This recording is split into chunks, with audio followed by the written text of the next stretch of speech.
What is good, YouTube? It's your boy Nito, and you are watching the ShadeSnSoleS channel. So today we're gonna be doing the real review for the Kyrie 7s. Now, what you say is a real review? Real review is where I tell you guys how I feel about the shoe, how the shoe performed, and what I like and I don't like about the shoes. And you can best believe I'll tell you guys how it is, because I paid these shoes with my own money. No bias, no bullshit. And yeah, so all you guys really have to do is just to listen and see if the shoe is good for you or not. Alright, so the Kyrie 7s. One thing I really like about the Kyrie 7s is that it's a culmination of everything from the 4, 5, and 6s. Maybe it did take a little design aspect from the previous models, the 1, 2, or 3s, whatever you guys want to believe, but the 7s in itself has some unique features. As you guys know, 4, 5, and 6, the designer is the same, Ben Nathan Comey, or I don't know how you guys pronounce the last name, but Ben, okay? The 1, 2, 3 was a different designer, and that's why it's a whole different shoe. Okay, so again, things I like about the shoe is that, number one, it's very versatile. Okay, what do I mean by very versatile? When we're comparing it to the 6s, look at the 6s, okay? Look at how hard it is to flex the 6s. All right, let's check out the 5s. The 5s, a little bit, right? A little bit flexible. The 4s was probably the most flexible out of the bunch, but as a guard, alright, I have another 7 right here, but as a guard, and this is the one I played with. The other one I showed you, that was my Nike ID or Nike Bayou. This is the one that I played with. See the difference with the 7s? Like, I want this one as a guard shoe. I want this type of flexibility, okay? Because I'll never know what directions I'll be taking, what movements I'll be doing. So I need that flexibility in my shoe. So that's number one. Number two, compared to the 4, 5s, the 6s, okay? The 7 is the lightest. This shoe has been the lightest since I can't recall out of all the 6 first models, but this has been the lightest Kyrie's as far as I can remember. I can't compare it to the 1s because it's been years. The 2s was a little bit heavy. The 3s was kind of light, but coming from the 2s to the 3s, it's not as flexible. This iteration, the Kyrie's, I think is the most flexible and the most lightest. Okay, the lightest. So that's number 2. Number 3, it got rid out of all the necessary straps. Okay, strap on the 5s, straps on the 6s. Don't get me wrong, those look good, okay? But the Kyrie shoe, being a Kyrie shoe, has already been supportive. So to me, this one was unnecessary on the 5s. The 6s, the strap was unnecessary. If you guys have fit or played with the 6s, you know what I mean. When you put the shoe on, it's already fit, it's already snug. Added that strap is just an extra layer of support that to some people, including myself, was unnecessary. And besides, the strap that they made here is really short, so you have to pull this over way too much and it becomes too excessive. Okay, not excessive to where it's actually gonna hurt you, but excessive meaning you didn't really need that extra support you know, and that's what they did with this. The shoe is still very supportive, still covers you on lockdown, and still made it a point where it didn't need a strap. So that's one thing I liked about this shoe. So those are the 3 things I like about the shoe. One thing I didn't like about the shoe is that the price increase. Okay, lesser materials, less rubber here, which was also the reason why the shoe is lighter. Less materials, as I've mentioned, less padding, but still very supportive, and that's what I like about it.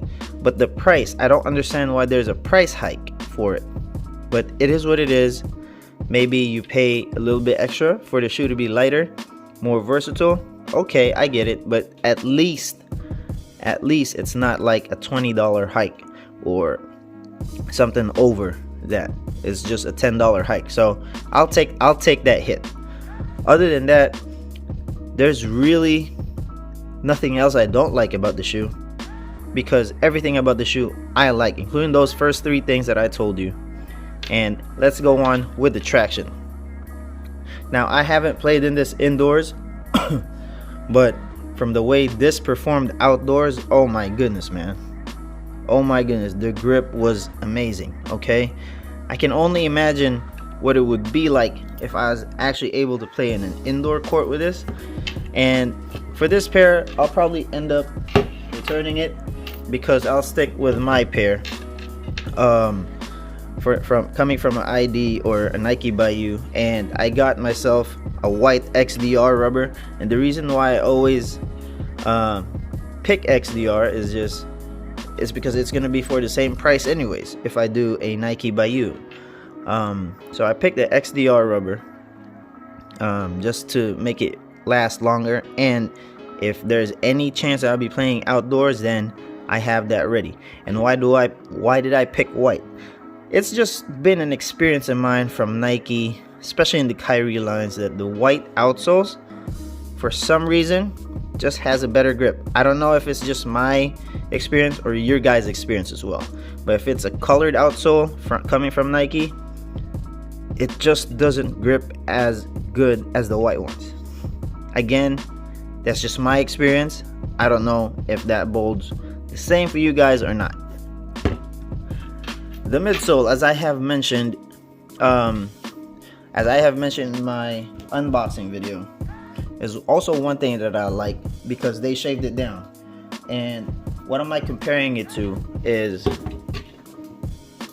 the 6s.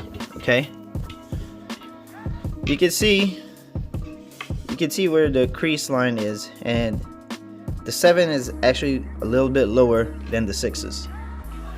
Okay, which means they did shave down a little bit on the rubber, which is what I like, because it made the shoe significantly lighter. Compared to the 5s, they're about the same, but as you can see on the 5s, the difference is the shaping of it. They decreased some rubber portions right here, and so they make it more curved, which brings you to have a little bit more compression when you're actually pressing down on it, compared to just being like this. Okay, next, look at the forefoot area, how low this one is and how high this one is. And also, when you look at the front, there's not really much differences in the front, but when you look at the side, again, that curved shape right there, the way they cut that out, the way they cut this out, like this one is a little bit more thick than these ones, which allows this shoe to be more flexible. So yeah, that's one thing I like about it. And then lastly, one thing I really liked about the midsole is that the midsole has the Zoom Turbo. compared to the 5s and the 6s, the Zoom Turbo on this one is more felt than those two, since those two are the only Kyrie line that also has a Zoom Turbo. I guarantee you, when you wear this shoe, you'll feel that Zoom Turbo right away.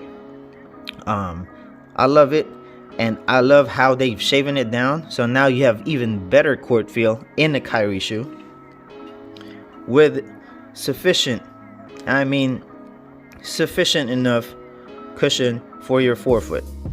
Then the upper of the shoe.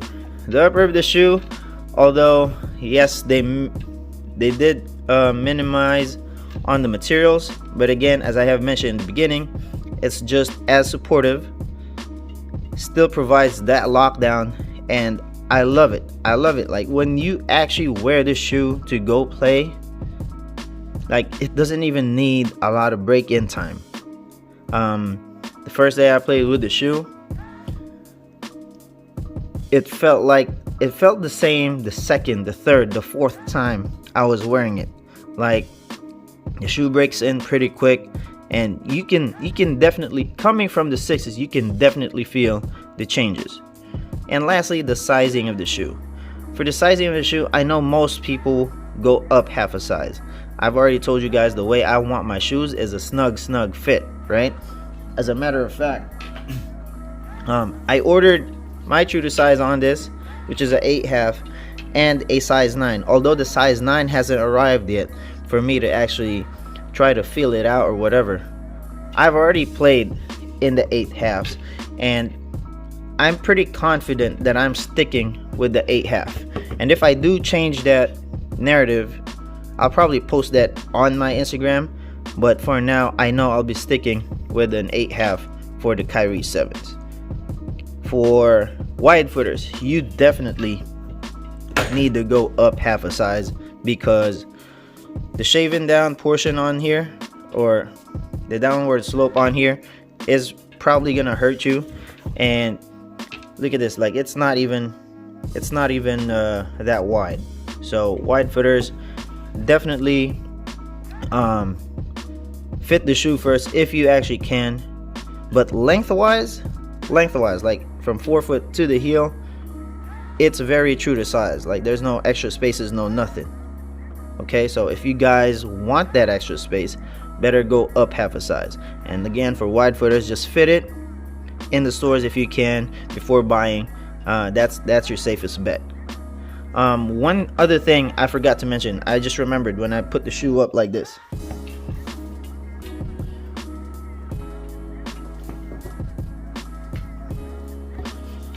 So when you wear the 6s, especially when you play, you feel this portion. You feel this portion, you feel this portion, right? And for some reason, this is a little bit more flat to the ground. This one isn't as flat as the 6s, but you can still definitely feel this one, the outrigger and the medial outrigger on this one. Like, both ways, although it doesn't look as flat, but when you actually wear this and you actually play in it, you'll be surprised with how you can feel both sides. That's also one thing I like about the shoe, is that regardless of how it looks, like, it doesn't look like it's straight or whatever, you feel the ground on this, and you feel very covered in these portions right here. So that's also one thing I love about the shoe. I think I've hit everything about the shoe that I like and I don't like, the significant comparisons and the differences from the previous models. One other thing that infuriates me with other people that post about the shoe is when they bring up a shoe's lack of a medial shank or TPU shank. Like, okay, I get it, man. And then you're gonna be posting stuff like this and stuff like that, right? Like it bends. Like, bro, if you can tell me anybody that is actually doing this on purpose, or even not on purpose, okay? If you're gonna make that as your justification not to buy the shoe, then I don't know what to tell you, man. Let me know if you actually flex your foot like that, and then I'll believe you if that's the reason why you don't want to buy the shoe. Another reason is your foot in itself is anatomically supposed to be stable, okay? It's just pure anatomy, the way you stand and all that. There's a reason why your foot develops the way it does, is because of how you stand as a person and as an individual, okay? It adjusts to your daily movement and all that while you're growing up. So don't tell me it's the shoe is unstable when you yourself already have that capability, and the shoe just enhances it. Or some shoes that are structured to be unstable, then yes, I get it. But this shoe is stable in itself. Again, like the whole midfoot shank, TPU shank, whatever, I think to me it's not a gimmick. It does add to it. But if you're gonna be comparing it to, like, Kobe's have midfoot shanks, okay, but still it bends like the way I'm bending my shoe, right? So don't tell me the midfoot shank prevents that, because it doesn't. It does add a little bit of support, but it doesn't give you 100% support, okay? That's just my take on it. That's my personal take on it. Well, bro, it's not even my personal take. It's a biological, anatomical take on it. Get that, all right? Tell me what you guys think of the shoe. Is this a cop or a drop, a go or a no-go? But definitely this is one of the best Kyrie's. No, I'm sorry. This is probably the best Kyrie that ever released. And I'm very glad I got the shoe, because I know I'm gonna be wearing it. It's gonna be in my shoe bag most of the time now, because it's very reliable. I want to thank you guys for watching. Thank you guys for your support. If you guys want to follow me on my IG right there. That's where I post new stuff or anything like that. And I just appreciate any type of support that you guys give me.